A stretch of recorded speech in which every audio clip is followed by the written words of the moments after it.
কি যেন বলতে চাচ্ছিলাম, মনে হয় ভুলে গেছেন। আরো জোরে বলেন, কি বলছিলাম? আপনার আমার নবীর সম্মান মর্যাদা কত জানেন? যে নবী জমিনে পথ চললে আসমানের মেঘ এসে ছায়া প্রদান করত, যেই নবীর চেহারার উপরে মশা মাছি পরা হারাম, যেই নবীর চেহারার দিকে তাকাইলে ক্ষুধা নিবারণ হয়ে যাইত। মক্কা নগরী একজন মহিলা, তার স্বামী মারা গেছে 3টা সন্তান রেখে, কয়েকটা দিন তারা অনাহারে সময় পার করতেছে। বড় ছেলেটা ডেকে বলে, মা কয়েকদিন হলো বাবা মারা গেছে, দুনিয়ার কেউ তো আমাদের খোঁজ নিতে আসলো না মা। এতিম নবীর এতিমের দরদ এতিম নবী সারা দুনিয়ার কেউ বুঝবে না। ও মা, কালেমা পড়ে মুসলমান হই আর না হই, চলো না মা একবার নিজেদের দুঃখের কথা রসুলের কাছে যা বলে আসি মা। সন্তানদের অনুরোধে মা বিশ্বনবীর দরবারে চলে আসলেন। 2টা ভাই রসুলের চেহারার দিকে তাকাইয়া বড় ভাই ছোট ভাইকে ডেকে বলে, ভাই এ কেমন মানুষের চেহারার দিকে তাকাইলাম, যার চেহারার দিকে তাকাইয়া আমার পেটের ক্ষুধা নিবারণ হয়ে গেছে।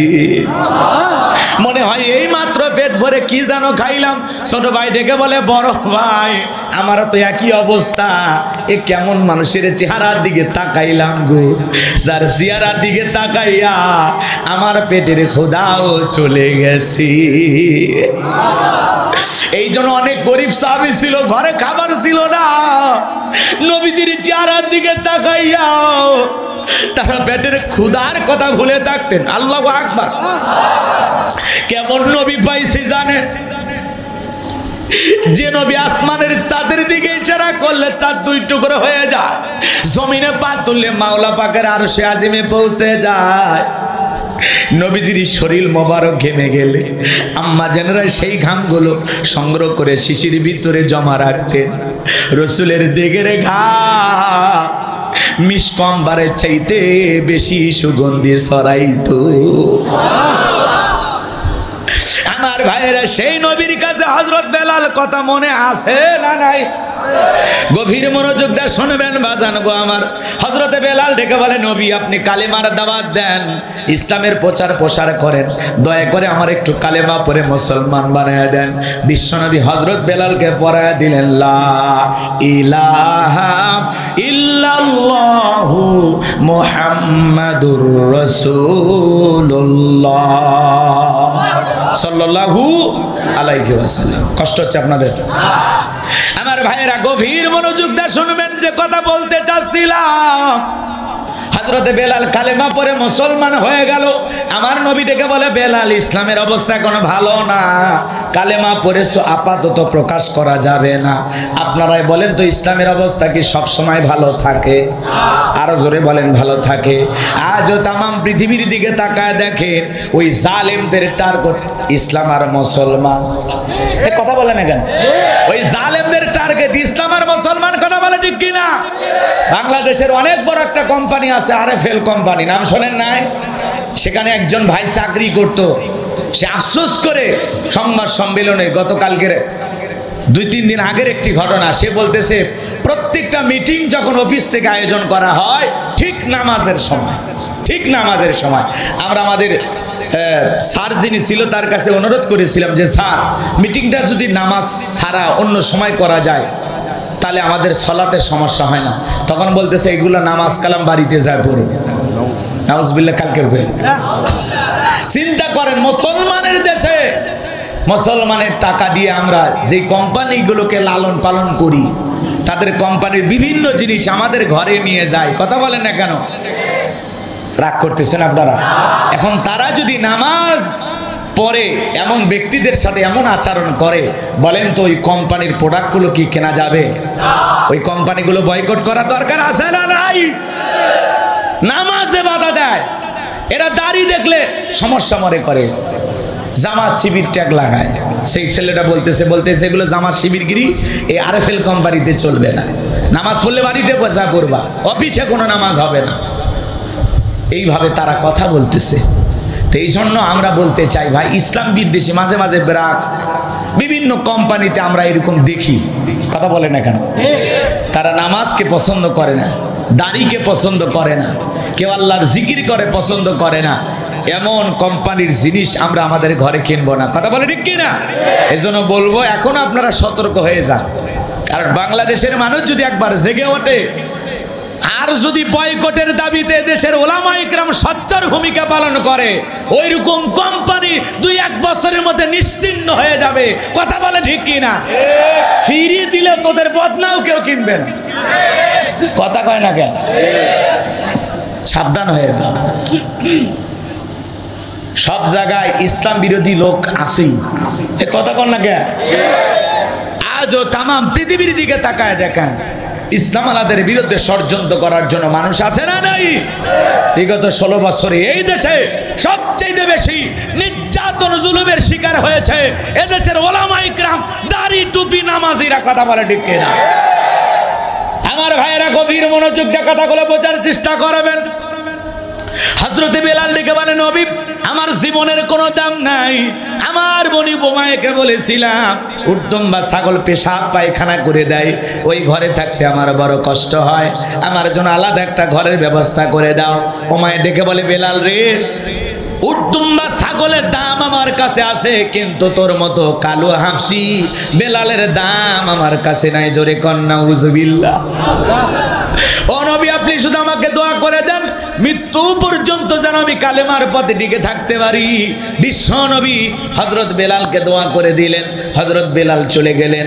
আমার ভাইয়েরা পরের দিন সকালবেলা সূর্য উদয় হয়েছে, অনেকটা বেলা গড়িয়েছে, হযরত বেলাল দরজা খোলে না। অন্যান্য চাকর বাকর যারা আছে ওরা নালিশ নিয়ে চলে গেল উমাইয়ার কাছে, যা বলে উমাইয়া এখন পর্যন্ত বেলাল দরজা খোলে নাই, উর্দুম বা ছাগলের পেশাব পায়খানা পরিষ্কার করে নাই, তাই নাকি? বলে হ্যাঁ, ঠিক আছে চলো। এইবার দরজা এসে ডাক দেয়, বেলাল দরজা খোলো। হযরত বেলাল দরজা খোলে না, জোরে করে ধাক্কা মারছে, দরজা খুইলা গেছে। ওই এইবার খেয়াল করেন বাজান গো আমার, ওমায়ে তাকায়া দেখে যেই রাত্রিতে হযরত বেলাল কালেমা পড়ে মুসলমান হয়েছে, ওই রাত্রিতে একটা উর্দম বা ছাগলের কাছে কোনো পেশাব পায়খানা দেখা যায় না, জোরে বলেন মারহাবা। এইবার উমায়ে দেখে বলে, চাকরের দল বেলালের বিরুদ্ধে মিথ্যা অভিযোগ দাও, তোমরা যখন ঘুমাচ্ছিলে বেলাল তখন ময়লা আবর্জনা পরিষ্কার করেছে, তাকায় দেখো না একটা উর্দম বা ছাগলের কাছে কোনো পেশাব পায়খানা নাই। এইবার বলতেছে যাও নিজেদের কাজ করো, বেলালকে বেলালের মতো থাকতে দাও। ওদেরকে দাঁড়িয়ে দেওয়ার পরে এক পা দুপা করে হযরতে বেলালের কাছে চলে গেলেন। হযরতে বেলাল দেয়ালের সঙ্গে পিঠটা লাগায়া জিহ্বা নাড়ায়া জিকির করে কার? এইবার উমাইয়া বেলালের কাছে যা হালকা করে ধাক্কা মারছে, যখন জবান দিয়ে কালেমার আওয়াজ বের হয়েছে, তখন উমাইয়া ডেকে বলে, বেলাল তোর জবান দিয়ে কি শুনলাম, তুমি কি মুসলমান হয়েছো? হযরতে বেলাল ডেকে বলে, মুসলমান হয় যারা মিথ্যা কথা বলতে পারে না তারা, ওয়াকুলু কওলান সাদীদা। মুসলমানেরা হবে সত্যবাদী, মুসলমানেরা কখনো মিথ্যাবাদী হতে পারে না। এই বিশ্ব রেকর্ড ছিল বিশ্ব নবীর। 63 বছরের জিন্দেগিতে একটি মিথ্যা কথা বলেননি। এমন মানুষকে নেতা হিসাবে কারা কারা মানতে রাজি? 2 হাত তুলে দেখান। লিল্লাহি তাকবীর। আমার নেতা তোমার নেতা। কেমন নেতা পাইছি, কেমন নেতা! সে 63 বছরের জিন্দেগিতে একটি মিথ্যা কথা বলেননি। এমন বিশ্ব রেকর্ড পৃথিবীর দ্বিতীয় কোন নেতার আছে? জোরে বলেন আছে? আমাদের সমাজের নেতারা তো মিথ্যা বলতে বলতে চেহারা বেঁকা হয়ে গেছে, এক পা কবরে ঢুকে চলে গেছে, এরপরে মিথ্যা বলা ছাড়ে না। এত মিথ্যা কথা ওনার গোল বলতে পারে, শয়তান পর্যন্ত বলে আমি এত খারাপ না। কথা কয় না? মিথ্যাবাদী আছে না নাই? হেলিকপ্টার দিয়ে ফানি দিয়েছিল। আরে জাতির সাথে জাতীয় তামাশা করেছিল ওরা। কথা কন নাকি আপনারা? রাগ করেন না, সামনের দিকে যায়, কষ্ট মনের মধ্যে নেবেন না। বড় বড় কথা বলতো, আজকে কই গেল? কথা কন না? মন্ত্রীরা সব কোথায় গেল, কোথায় কাদের কাকা? ওদের সারা দেশটা বড় লাগে ফাঁকা ফাঁকা। না না বলবো না, কষ্ট হচ্ছে? তাহলে একটু জোরে বলে লিল্লাহে তাকবীর। মন্ত্রীরা সব কোথায় গেল, কোথায় কাদের কাকা, ওদের সারা দেশটা বড় লাগে ফাঁকা ফাঁকা। আইন মন্ত্রী আটকে গেল আইনেরই ফাঁকে, দাড়ি সারা দরবেশটারে ভণ্ড ভণ্ড লাগে। কি কষ্ট পাচ্ছেন? আইন মন্ত্রী আটকে গেল আইনেরই ফাঁকে, দাড়ি সারা দরবেশটারে ভণ্ড ভণ্ড লাগে। শুনেছি কত নেতা নেত্রী হয়েছে ভাই গ্রেফতার, শুনেছি ভাই কত নেতা নেত্রী খাইতেছে ভাই ডান্ডা, কালামানিকের সিলেট বাসি ফাটিয়েছে ভাই আন্ডা। পলকেরও ঝলক গেল, পলকেরও ঝলক গেল, থামিয়ে নেটের চাকা, ওদের সারা দেশটা বড় লাগে ফাঁকা ফাঁকা। কোথায় গেল সংসদেতে মমতাজের গান, কোথায় গেল হযরত বলা স্বামী ওসমান? না থাক, কষ্ট পাচ্ছে। এই সমাজে এগুলো আছে না নাই? আমরা শুনতেছিলাম যে শামীম ওসমানের বাসায় নাকি ভারত থেকে দুবাই থেকে, মানে ভারত থেকে দুবাইয়ের পথে, আবার শুনতেছি নাকি ওখানেও জায়গা হচ্ছে না। আরে খুব মায়া লাগে, আসেন আপনি আবার আসেন, এ কথা কয় না কেন? এভাবে আর কত ঘুরবে, তাই না? চিন্তা করেন, চিন্তা করেন। মানুষ মানুষ হওয়া লাগবে, মানুষ। কথা বলেন না কেন? ক্ষমতাকে আল্লাহ তাআলার আমানত নিয়ামত মনে করা লাগবে। জনগণের কল্যাণে, মানুষের কল্যাণে, এদেশের মানুষের জন্য যদি আপনি কিছু করেন, দেশের মানুষ বুক দিয়ে আগলায় রাখবে। কথা বলেন ঠিক কি না? খারাপ লাগে তো। এদেশে তার বাবার বাড়ি, স্বামীর বাড়ি ভারতে আছে, ওই দেশে জায়গা হচ্ছে না, দুবাই চলে যাচ্ছে। দুবাইও আবার যতটুকু আমি এখন মিডিয়াতে ওইভাবে ফলাফল প্রচার হয়নি, আমরা যতটুকু শুনতে পারলাম ওখানেও তিনি ঢুকতে পারতেছেন না। বিশ্বের বিভিন্ন দেশে তাকে পাঠানোর জন্য ভারত সরকার অনেক চেষ্টা করতেছে, কিন্তু হচ্ছে না। কথা বলে না কেন? এই জন্য মাঝে মাঝে বলতেছেন সুযোগ পাইলে চট করে ঢুকবো। আসেন আসেন, কথা কন ঠিক কি না? আসেন, আপনি আসবেন না কেন? এদেশের নাগরিক আপনি, আছেন, পরেরটা পরে বোঝা যাবে নাকি? কন আসেন, আপাতত আসেন, পরে ভয় দেখালে হবে, বোঝেন। এখন আদর করে ডাকতে হবে, আসুক। ওনারা আসবে না কেন? আসেন, যারা যারা গেছে সবাই চলে আসুক নাকি? কহা কিন্তু বিশ্বাস করেন, আমার কারো দেখতে মন চায় না, তবে একটা মানুষের জন্য আমার খুব দেখার ইচ্ছে, সেটা কাদের সাহেবকে। এই বেচারাটা আছে কোথায়? আমি খবরটা পাইতেছি। রাগ করতেছেন? স্মার্ট বাংলাদেশ বলতে পড়ে যাইতো কি পালাবো না, প্রয়োজনে ফখরুল সাহেবের ঠাকুরগাঁয়ের বাসায় গিয়ে উঠবো। কি ফখরুল সাহেব জায়গা দিবেন না? কই গেল বেচারা? খুব দেখতে মনে চায়। এই লোকটার তথ্য এখনো পাওয়া যাচ্ছে না। কথা বলে ঠিক কি না? আবার ফখরুল সাহেব ঠাকুরগাঁয়ে যা বলে, কই কাদের সাহেব আপনি আসেন, আমি মেহমানদারি করার জন্য প্রস্তুত। আমার ভাইয়েরা মন খারাপ করবেন না, সমাজের বাস্তবতা মাঝে মাঝে তুলে ধরা লাগবে। অনেকে আবার রসকস করতে পারে, হুজুর ওয়াজের মধ্যে এগুলো কি, এগুলো মাঝে মাঝে বলা লাগবে। দেশের মানুষ ভুলে গেলে হবে না, সচেতন হওয়া লাগবে। কারা কি ব্যবহার করেছে ভুলে গেলে চলবে? কারা আইনা ঘর বাড়িয়েছে? কারা দেশের কোরআনের পাখিকে বিদায় করে দিয়েছে? কারা দেশের নিরহ মানুষকে ফাঁসি দিয়ে বিদায় করেছে? অতীত ভুলে গেলে চলবে না, ইতিহাস কিন্তু ঘটনা ঘটার পরে লেখা হয়। এই জন্য সব কথা বাংলার মুসলমান মনে রাখবে, এদেশের জনগণের সাথে কে কেমন ব্যবহার করেছে। এই জন্য ভাইয়েরা আমার, দুনিয়ার জমিনে তারা লাঞ্ছিত হবে, দুনিয়ার জমিনে তারা অপমানিত হবে, তার বাস্তব উদাহরণ আমরা দেখতে পাচ্ছি। এজন্য জুলুম করতে নাই, মানুষকে ভালোবেসে বুকে টানতে হবে। কথা বলেন ঠিক কি না? চলেন ভাইরা আমার, ছাত্রদের গণ আন্দোলনে আপনারা দেখেছেন গণভবন কিভাবে দখল হয়েছে। আমি আশ্চর্য হয়ে গেলাম, এদেশের ছেলেদের এমন আবেগ। একজন দেখলাম সংসদ ভবনে ওই চেয়ারে বসে বিড়ি টানতেছে। আমি এটা দেখার পরে কষ্ট পাইছি, কারণ আবেগ ভালো, এত আবেগ ভালো না। কেউ ফ্রিজের মাছ, কেউ বাবা রান, যে যেমনে পেরেছে কাপড় চোপড় পোশাক আশাক কেউ কিছু বাকি রাখেনি। পরে আবার অনেকেই সবকিছু ফেরত দিয়ে আসছে, কথা বলে ঠিক কিনা? এজন্য বাজান গো আমার, যে কথা আমি বলতে চাচ্ছিলাম, হযরত বেলালের কথা মনে আছে না নাই? আরো জোরে বলেন, মনে আছে না নাই? হযরত বেলাল দিকে বলে, মুসলমান হয় যারা, মিথ্যা কথা বলতে পারে না তারা। আমি গতকাল রাত্রিতে বিশ্ব নবীর হাতে হাত রেখে আমি কালেমা পড়ে মুসলমান হয়েছি, বলুন সুবহানাল্লাহ। ওমায় ডেকে বলে, বেলাল রে, উটদুম বা ছাগলের মালিক বানায় দেব, থাকার জন্য ভালো ঘরের ব্যবস্থা করে দেব, একটাই শর্ত, আব্দুল্লাহর বেটা মুহাম্মদ সাল্লাল্লাহু আলাইহি সাল্লামের ধর্ম ত্যাগ করে আবার আমাদের বাপ দাদার ধর্মে ফিরে আসো। হযরত বেলাল লেগে বলে, ওমাইয়া, দুনিয়ার পার্থিব সম্পদের বিনিময়ে বেলাল তার ঈমান বিক্রি করবে না। এইবার ওমাইয়া ডেকে বলে, বেলাল, আমার কথা না শুনলে বড় নেতা আবু জেহেলকে খবর দেব। হযরতে বেলাল ডেকে বলে, কোন বড় নেতা ছোট নেতা এখন কাউকে কোনার টাইম নাই। আমি দুনিয়ার কোন আবু জেহেলকে ভয় করি না, আমি ভয় করি আমার আল্লাহকে। আল্লাহ ছাড়া দুনিয়ার কোন মানুষকে ভয় করা জায়েজ নাই। কার ভয় আপনি এত ভয় করেন? কয়দিন বাঁচবেন? কয় হুজুর সাবধানে কথা বলেন, অবস্থা ভালো না। কি সমস্যা আপনার? কথা কন না কে? এত ভয় পান, মাহফিল দেওয়ার দরকার কি? কষ্ট পাচ্ছেন নাকি?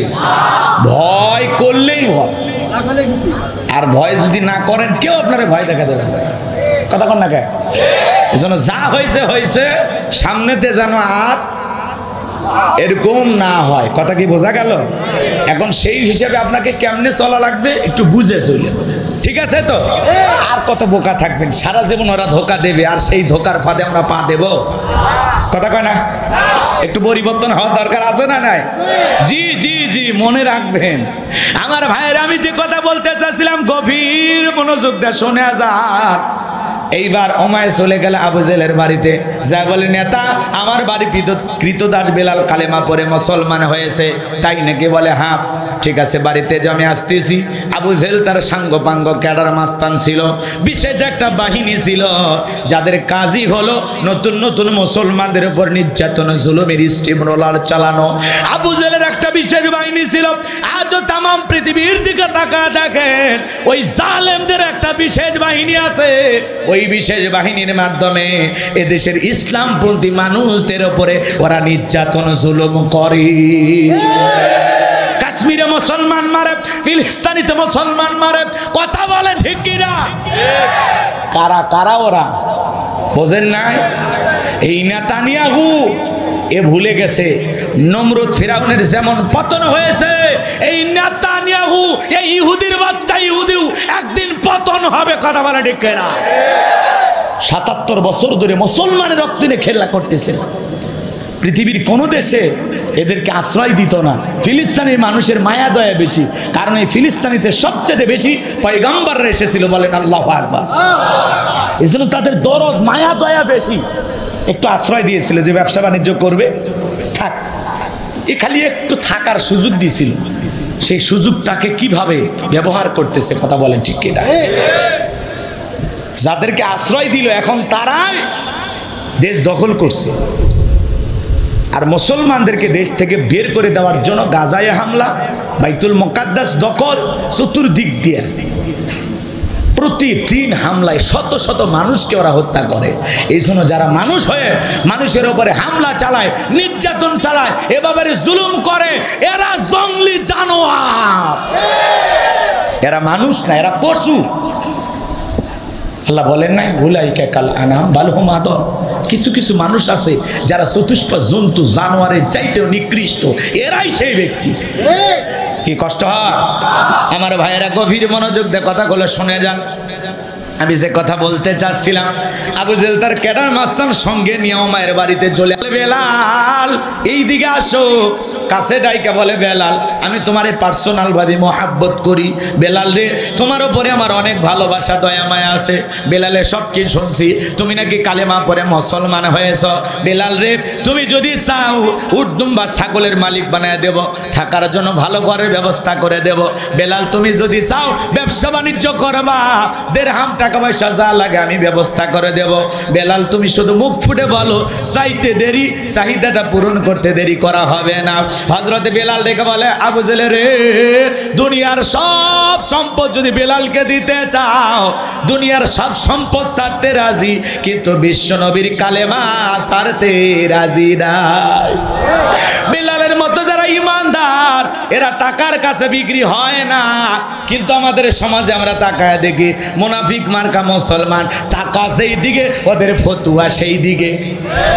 একটা বিরিয়ানির প্যাকেট পেলে কয় ম্যাডাম আপনি জান্নাতি, কথা কয় না, আসে না নাই? টাকা যেই দিকে ফতুয়া সেই দিকে। টাকা পাইলে হালালকে হারাম বলে আর হারামকে হালাল বলে চালিয়ে দেয়, আসে না নাই? টাকার জোরে ওদের ফতুয়া এদিক সেদিক হয়ে যায়। কষ্ট হচ্ছে আপনাদের, কষ্ট নেবেন না বাজান গো আমার। হযরত বেলালের কথা শুনে আবু জেহেল ডেকে বলে বেলাল সোজা আঙ্গুলে ঘিউ না উঠলে আঙ্গুল একটু বাঁকা করা লাগবে। এই কথা বলে যুবকদেরকে লেলিয়ে দিল চাবুক দিয়ে পিটাও। হযরত বেলালকে চাবুক দিয়ে পিটাইতে পিটাইতে কালো চামড়া পেটে রক্ত ঝরতেছে। এরা যত জোরে চাবুক মারে বেলাল তত জোরে আল্লাহর জিকির করে। বাবারে মারে লাগতেছে ছাইরে দেয়, এগুলো বলে না।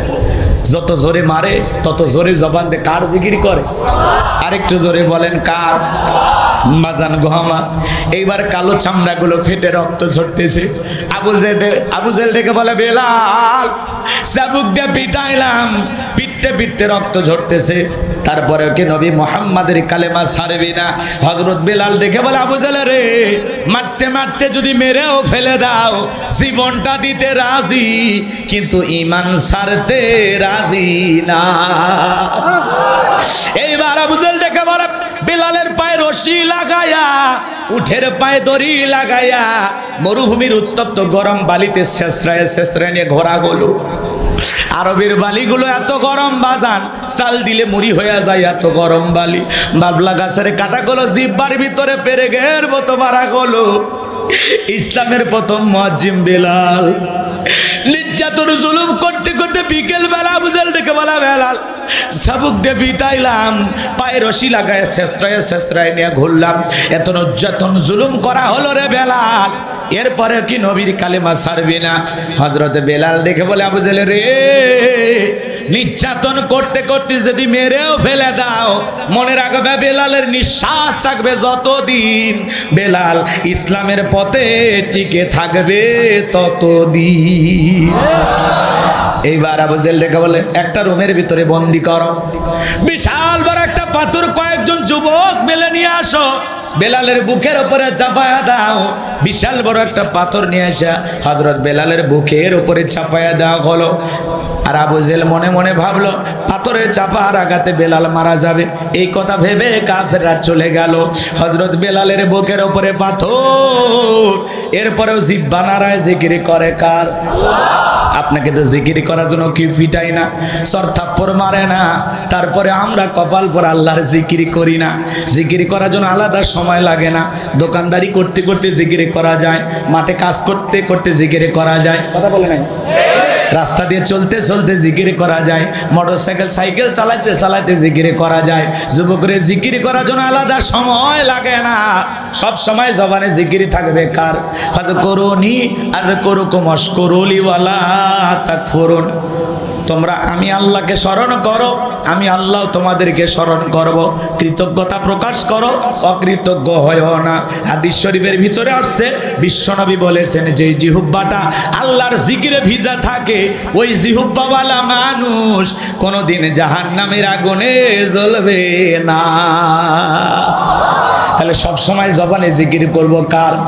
সুবহানাল্লাহ, আলহামদুলিল্লাহ, আল্লাহু আকবার, লা ইলাহা ইল্লাল্লাহ, লা ইলাহা ইল্লাল্লাহ। সব সময় আল্লাহর জিকির করব, যেভাবে পারি আল্লাহ তাআলার নাম ধরে আমরা ডাক দেব। আমার ভাইয়ের, আমি যে কথা বলতে চাচ্ছিলাম, হযরতে বেলাল চোখের কোনায় পানি নিয়ে ডেকে বলেন, আল্লাহ তুমি তো সেই আল্লাহ, ইব্রাহিমের জন্য যদি নমরুদের আগুনকে ফুলের বাগান বানায় দিতে পারো, ও আল্লাহ তুমি কি পারো না? বেলালের বুকের উপরে পাথর থাকার কারণে তোমার মতো মালিকের জিকির করতে বড় কষ্ট হয়, আল্লাহ তুমি কি পারো না বেলালের বুকের পাথরটাকে তুলার মতো নরম বানায় দিতে? হযরতে বেলাল দোয়া করতে দেরি, আসমানের মালিক আল্লাহ দোয়া কবুল করতে দেরি করে নাই। আমার আল্লাহ বেলালের বুকের পাথরটাকে তুলার মতো নরম বানিয়ে দিয়েছে। এইবার বেলালের নিঃশ্বাসের সাথে জিকিরের সাথে পাথর ওঠে আর নামে। সুবহানাল্লাহ বলে। আশিকে রাসূল বেলাল, নবীর পাগল বেলাল, নবীকে কত ভালোবাসতেন জানেন? বিশ্ব নবী যখন মক্কা নগরীতে পথ চলতো, হযরত বেলাল একবার ডানে যায় আর একবার বামে যায়। আমার নবী ডেকে বলে, বেলাল বুঝি না এমনটা কেন করো? হযরতে বেলাল ডেকে বলে, নবী আপনি কালেমার দাওয়াত দেন, ইসলামের প্রচার প্রসার করেন, ওই কাফেররা হলো আপনার শত্রু, আপনাকে টার্গেট করে যদি তীর নিক্ষেপ করে, নবী গো আমি চিন্তা করি ডান থেকে তীর নিক্ষেপ করলে ওই তীরটা যেন সর্বপ্রথম আমি বেলালের বুকের ভিতরে ঢোকে, আবার ওরা যদি বাম থেকে তীর নিক্ষেপ করে, নবী গো ওই তীরটা যেন সর্বপ্রথম আমি বেলালের বুকের ভিতরে ঢোকে। আমি বেলাল মারা গেলে ইসলামের ক্ষতি হবে না, আপনি নবী মারা গেলে ইসলাম আর মাথা উঁচু করে সামনের দিকে দাঁড়াতে পারবে না। বলেন আল্লাহ। কি ভালোবাসা! রসুলকে আগলায় রাখতেন বেলাল। হ্যাঁ, রসুল যেদিন ইন্তিকাল করেছিলেন, হযরতে বেলাল ছোট্ট বাচ্চার মতো ফুফিয়ে ফুফিয়ে কান্না করতেছে। মনে হয় আপন জন হারাইলিও এমন করে কেউ কান্না করে না। সাহাবায়ে কেরাম ডেকে বলে, বেলাল চুপ করো, এত জোরে কান্না করো না। হযরত বেলাল ডেকে বলে, আমি আর জীবনে কোনোদিন আজান দেব না। আমি আজান দেওয়ার পরে বিশ্ব নবী ইমামতির মুসল্লায় দাঁড়াবে না, আমি বেলাল আর কোনোদিন আজান দেব না। সাহাবায়ে কেরাম সান্ত্বনা দিয়ে বলে, বেলাল একটু চুপ করো। হযরত বেলাল কারো কথা শোনে না, চোখের পানি ছেড়ে দিয়ে কান্না করতে থাকলেন।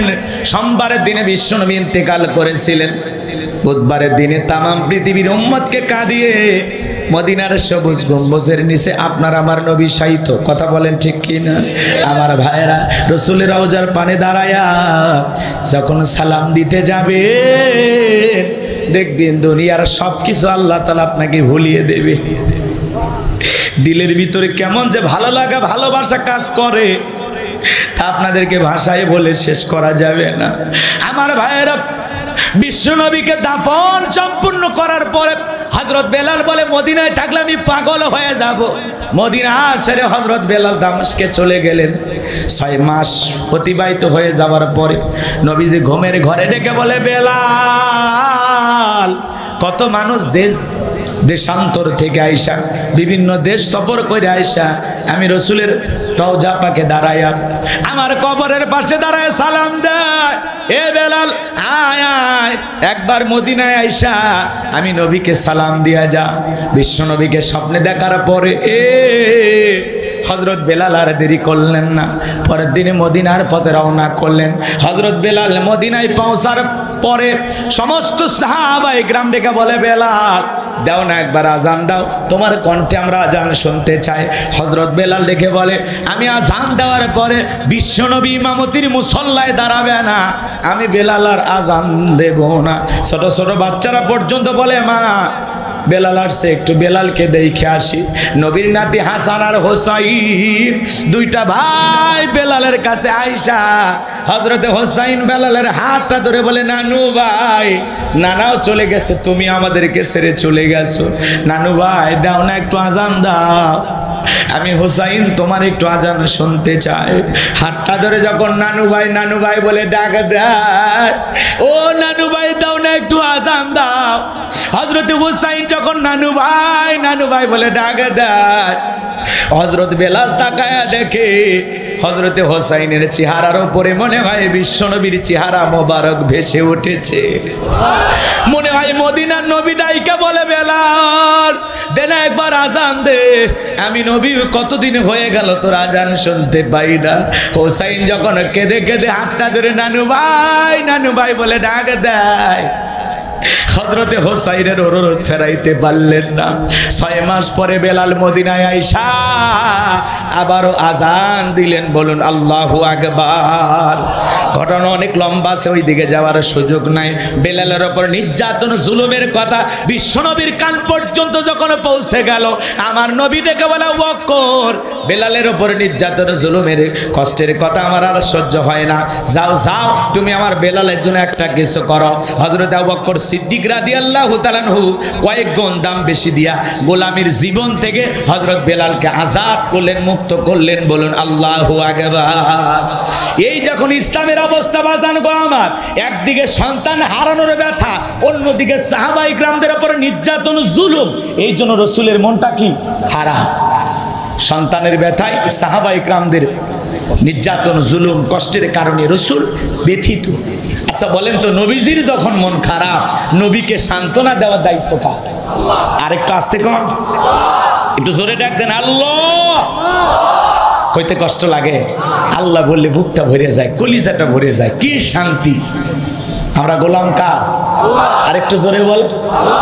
আমার ভাইয়েরা গভীর মনোযোগ দিয়ে কথাগুলো শুনবেন। আমার আল্লাহ ডেকে বলে, জিবরাইল আমার বন্ধুর মা নাই বাবা নাই, আমি সারা। শেষ পর্যন্ত ওইভাবে মনোযোগ দিয়ে শুনবে এমনটা নয়।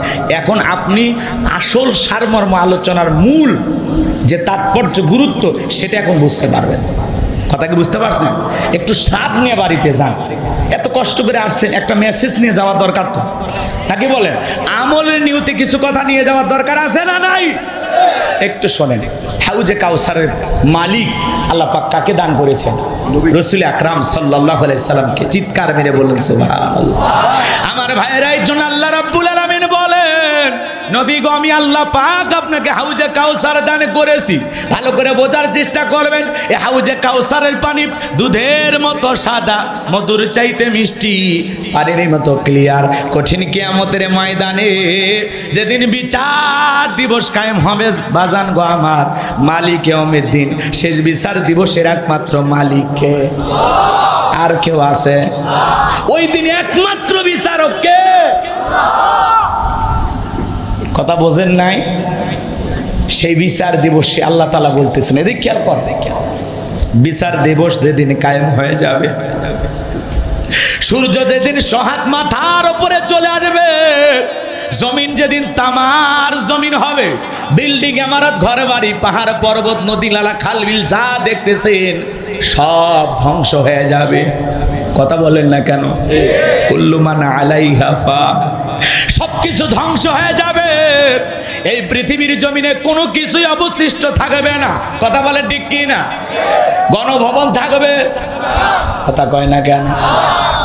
অবশ্যই জো বাইডেনের বাড়িটা তো থাকবেই, ভারতের তাজমহল থাকবে, মালয়েশিয়ার সেই বিশাল বড় বিল্ডিংটা তো থাকবেই, সৌদি আরবের ঘড়ি টাওয়ার অবশ্যই থাকবে। এই পৃথিবীর জমিনে যত বিল্ডিং আমারও দেখতেছেন সব ভেঙে তছনছ হয়ে যাবে, কোনো কিছুই অবশিষ্ট থাকবে এ বাজার। ওই কিয়ামতের কঠিন দিনে মানুষের জিহ্বা কুকুরের মতো ঝুলে আসবে নাভি পর্যন্ত, জমিন হবে তামার জমিন, মানুষ উলঙ্গ হয়ে সেদিন উঠবে বাজান গো আমার, কারো দেহে কোনো পোশাক থাকবে না। আম্মা জান আয়েশা এই কথা শোনার পরে আমার নবীকে ডেকে বলে, নবী গো সেদিন যদি সবাই উলঙ্গ হয়ে হাসরের ময়দানে ওঠে, সেদিন কি মানুষের লজ্জা করবে না? আমার নবী বিশ্ব নবী ডেকে বলেন, আয়েশা সেদিন মানুষ নিজেকে নিয়ে এত ব্যস্ত হয়ে পড়বে, ওই কঠিন কিয়ামতের ভয়াবহতা এত কঠিন, কেউ কারো দিকে তাকানোর জন্য এক সেকেন্ডও সময় পাবে না, সবাই নিজেকে নিয়ে ব্যস্ত থাকবে। বলেন আল্লাহু আকবার। আমার ভাইয়েরা, সেদিন মা তার সন্তানের পরিচয় দেবে না, বাবা সেদিন বলবে আমি তো বিয়েই করি নাই, ভাই ভাইকে চিনবে না, স্বামী স্ত্রীর পরিচয় দেবে না। ওই কঠিন কিয়ামতের ময়দানে বিশ্বনবী তার আদরের উম্মতদেরকে হাউজে কাউসারের পানি পান করার জন্য পিয়ালা নিয়ে দাঁড়িয়ে থাকবেন। নবীর সামনে হাজার হাজার মানুষ দলে দলে যাবে, কিছু মানুষের সামনে আল্লাহ তাআলা পর্দার আবরণ তৈরি করে দিবেন। আমার নবী তখন থেকে বলবেন আল্লাহ, সংখ্যায় আমি অনেক মানুষ দেখতে পাইলাম, কিন্তু এখন জানি কেন জানি সংখ্যাটা কমে গেল, বুঝতে পারলাম না। আমার আল্লাহ তখন ডেকে বলবে, বন্ধু আপনি তো পাইকারি দরে সবাইকে হাউজে কাউসারের পানি পান করাইতে পারবেন না। ওই দুনিয়ার জমিনে দুইটি অপরাধ করেছিল যারা, আজকে হাউজে কাউসারের পানি পাবে না তারা। কয়টা অপরাধ? কি কি অপরাধ শুনবেন? কথা কয় না, কথা কয় না, শুনবেন? একটা তাকবীর দেন, লিল্লাহে তাকবীর। আমার নবীর কাছে আল্লাহ বলবেন, নবী দুইটি অপরাধ করেছিল যারা হাউজে কাউসারের পানি পান করতে পারবে না তারা। নবীজি হাউজে কাউসারের পিয়ালা নিয়ে দাঁড়িয়ে থাকবেন, চিন্তা করেন, রসুল নিয়ে দাঁড়িয়ে থাকবেন, আপনি রসুলকে দেখবেন, আবার রসুলের হাতে হাউজে কাউসারের পিয়ালার পানি পান করবেন। এই সৌভাগ্যবান, এই সুন্দর একটি দৃশ্যের মুখোমুখি আপনারা কি হতে চান? রসুলের হাতে কারা কারা হাউজে কাউসারের পানি পান করতে চান? দুই হাত তুলে আল্লাহকে দেখান। আল্লাহ আমাদের সবাইকে রসুলের হাতে এক পেয়ালা করে হাউজে কাউসারে পানি পান করা তৌফিক দান করুন। জোরে বলুন আমিন। সেই সৌভাগ্যবান উম্মতদের তালিকায় আল্লাহ আমাদের নামগুলো লিখে নেন। জোরে বলেন আমিন। আরো একবার বলেন আমিন। হাত নামান। শোনেন, হযরত আবু বকর সিদ্দিক রাদিয়াল্লাহু তাআলা নু পেয়ালাগুলো ভরায় দিবেন, মাঝখানে দাঁড়িয়ে থাকবেন হযরত ওমর। হযরত আবু বকরের হাত থেকে নিয়ে হযরত ওমর বিশ্বনবীর হাতে দিবেন, আর নবীজি তার আদরের উম্মতদেরকে খুঁজে খুঁজে হাউজে কাউসারের পেয়ালার পানি পান করবেন। একবার যদি কেউ হাউজে কাউসারের পেয়ালার পানি পান করতে পারে, জান্নাতে ঢোকা পর্যন্ত তার আর তৃষ্ণা লাগবে না। সুবহানাল্লাহ, একটু জোরে বলেন। কঠিন কিয়ামতের বিচার দিবসের একদিন হবে 50,000 বছরের সমান। সেদিন এদিক খেয়াল করেন, আল্লাহ তাআলার একটা ভিআইপি গ্যালারি থাকবেন, আরশের নিচে 7 শ্রেণীর মানুষ ছায়া পাবে। কয় শ্রেণীর? ওইটা আল্লাহ তাআলার একটা ভিআইপি গ্যালারি। ওখান থেকে বসায় আল্লাহর প্রিয় গোলামেরা কিয়ামতের ফাইনাল খেলা উপভোগ করবে। বলেন আল্লাহু আকবার। কারো ভাগ্যে যদি রসুলের হাতে এক পেয়ালা হাউজে কাউসারের পানি জুটে যায়, আর আল্লাহর আরশের নিচে ছায়া যদি জুটে যায়, সেই ব্যক্তি জান্নাতি, তার আর কোনো টেনশন নাই। সুবহানাল্লাহ বলেন। এইবার হাউজে কাউসারের পানি চাইলেন আর পাইলেন, অতই সহজ। কথা কয় না কায়? আমি আপনাদের এলাকায় এসেছি, একটা ছেলের হাতে কিছু চকলেট দিলেন, দিয়ে বললাম ভাতিজা আমার এক বদনা ফানি এনে দাও, আমি একটু উজু সারবো। এদিকে খেয়াল করেন, চকলেট পাইয়া ছেলেটা আনন্দের ঠেলায় মারছে দৌড়, মাঝখানে আচার খাইয়ে পড়ে গেছে, হাঁটু ছিলে গেছে, লাল লাল টমেটো রস বেরিয়েছে, নাকি রক্ত? রক্ত বেরিয়েছে। কিন্তু ওই চকলেট থাকার কারণে ছেলেটা উঠে দাঁড়াইছে, বদনা ভরেই আমার সামনে আসছে। আমি তখন বললাম, বাবা এই পানিটা আনতে গিয়ে তোমার কষ্ট হয়েছে, ওই যে মাঝপথ আচার খাইয়ে পড়ে গেছে, হাঁটুটা ছিলে গেছে, রক্ত মনে হয় বের হয়েছে। ওই চকলেট থাকার কারণে ওই ছেলেটা আনন্দের ঠেলায় বলতেছে, আমি এরকম কত পড়ে যাই, আমার কিছুই হয় না। এত খুশি কেন? কারণ হাতে কি আছে? ওই কিয়ামতের কঠিন দিন, ভয়ঙ্কর দিন আপনার কাছে কঠিন মনে হবে না যদি এক পেলা হাউজে কাউসারের পানি পান করতে পারেন আর আল্লাহর আরশের নিচে ছায়া পান, তাহলে আপনার কাছে কিয়ামতের কঠিন দিন কঠিন মনে হবে না, আমার আল্লাহ সহজ করে দিবেন। বলুন সুবহানাল্লাহ। এখন পানি চাইলেন আর পাইলেন, অতই সহজ। একটু আমল করা লাগবে না? কথা বলে না কেন? ঠান্ডা পানি দিয়ে ওযু বানায়া সিজদা দিতে হবে কাকে? আরো জোরে বলেন কাকে? নামাজের আলোচনা শুনি নতুন একজন ভাই হয়তোবা কালকে মসজিদে যাবে, পুরাতন যারা আগে থেকে নামাজ আদায় করে তখন আবার বলবে বাপ রে বাপ, উত্তর পাড়ার বাদশা আবার কোন দিন নামাজ ধরলো, দেখি তো তোর নামাজ কয়দিন থাকে। এরকম ঠাট্টাকারী আছে না নাই? খবরদার মুরব্বী মুরব্বী, এই বেয়াদবি করা যাবে না। কথা বলে না কেন? কেউ যদি নতুন নামাজ আদায় করার জন্য মসজিদে যায়, আপনি আর আল্লাহর কাছে বলবেন ভাই তুমি মসজিদে আসো, আমার দিলটা ভরে গেছে, আমি আল্লাহর কাছে দোয়া করি আল্লাহ যেন মৃত্যু পর্যন্ত মসজিদে এসে 5 ওয়াক্ত সালাত জামাতের সহিত আদায় করার তৌফিক দান করে।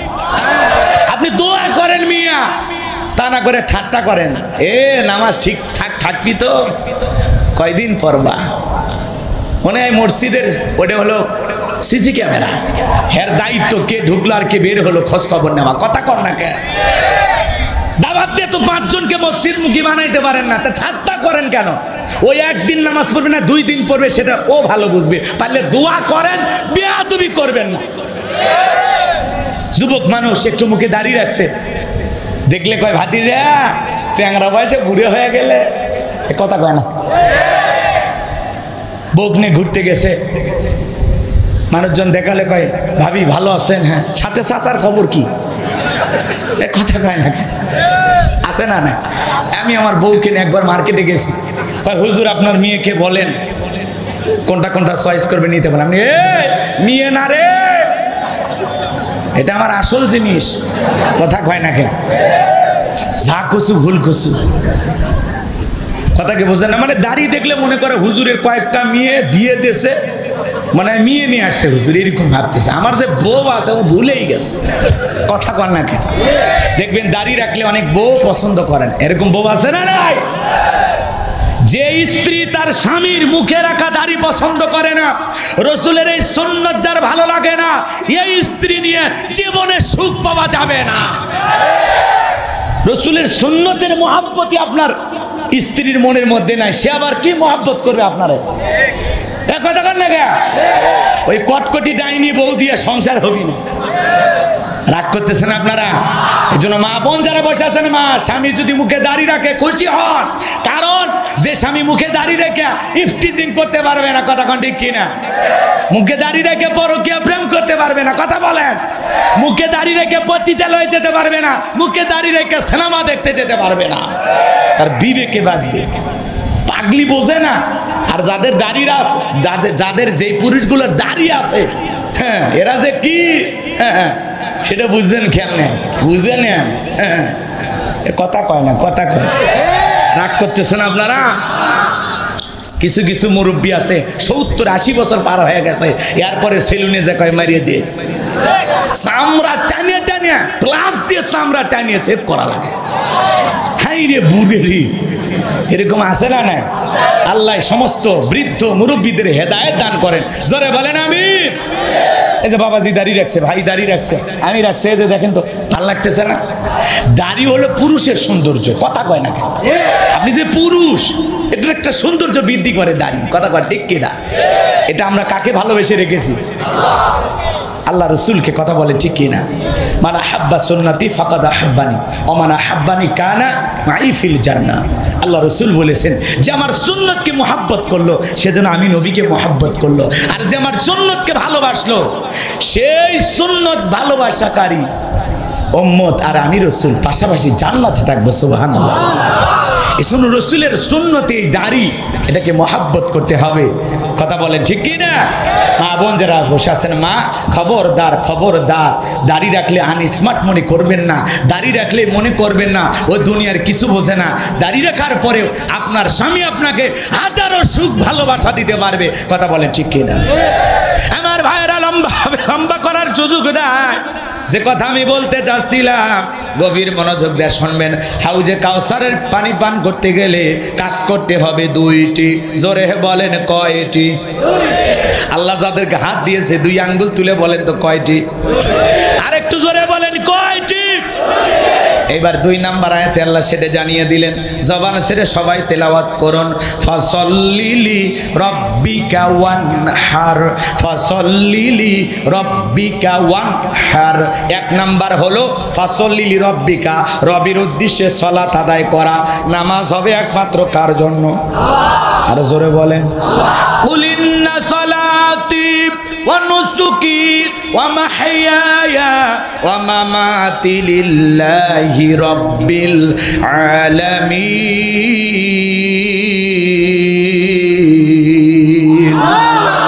নবীজি আপনি বলেন, আমার নামাজ, আমার কুরবানি, আমার জীবন, আমার মরণ লিল্লাহি রাব্বিল আলামিন, আসমান জমিনের প্রতিপালকের জন্য।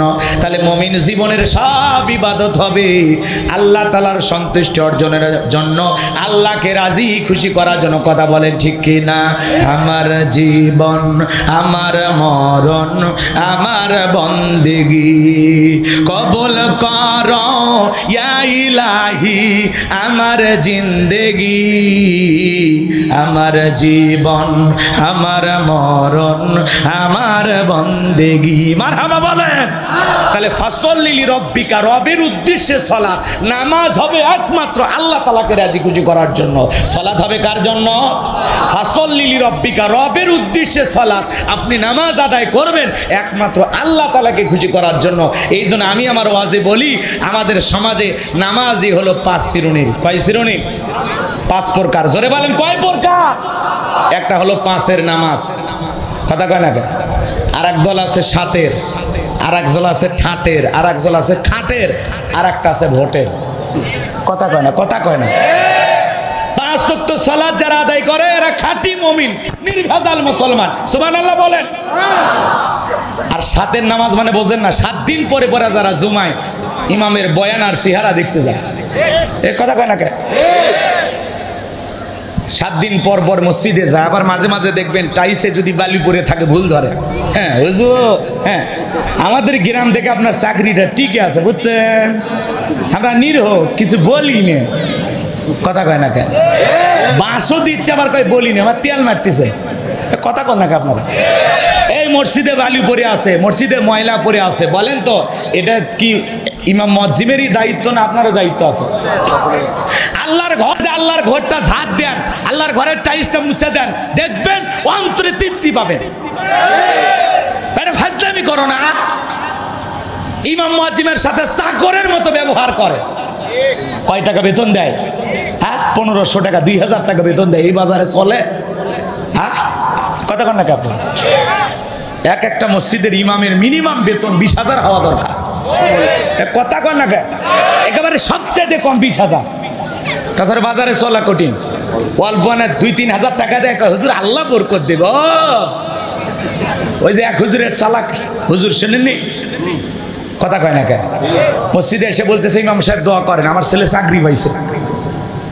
এইবার ইমাম সাহেব হাত তুলে বলতেছে, আল্লাহ আমি মসজিদের ইমাম, আমার মসজিদের সভাপতি, তার ছেলে চাকরি পেয়েছে। আল্লাহ আমি যেমন বেতন পাই, সভাপতির ছেলেও যেন তেমন বেতন পায়। সভাপতি হাত থামাইছে, এই দোয়া করতে বলছি। কেন? তোমার মতো বেতন হলে আমার ছেলের দিন যাবে, তা আমার দা তোমার বরকত হবে। তো হুজুরের বেলায় বরকত, আর আপনার বেলায় কি হয়েছে? রাগ করতেছেন আপনারা?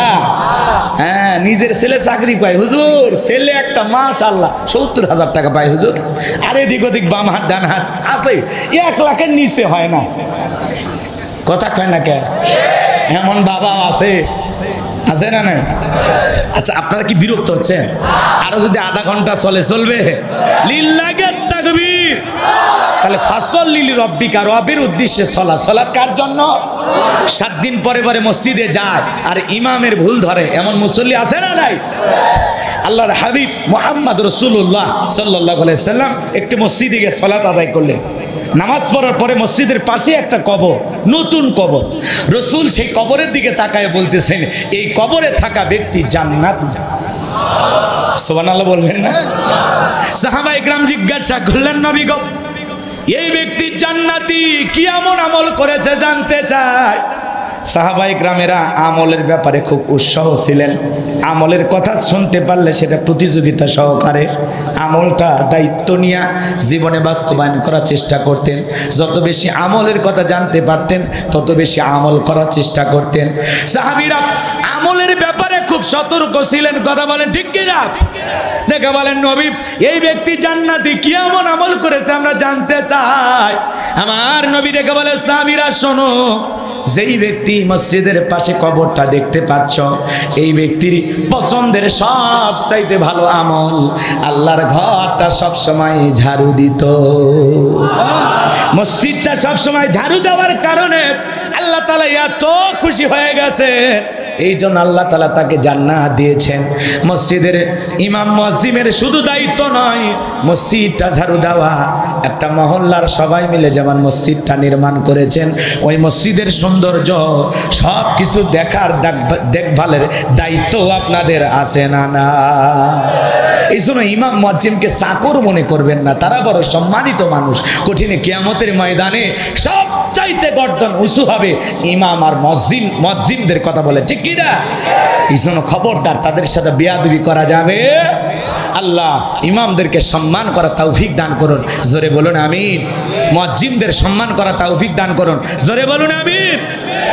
তাহলে ফসল্লি লিরাব্বিকা ওয়ানহার, এক নাম্বার রবের উদ্দেশ্যে সালাত।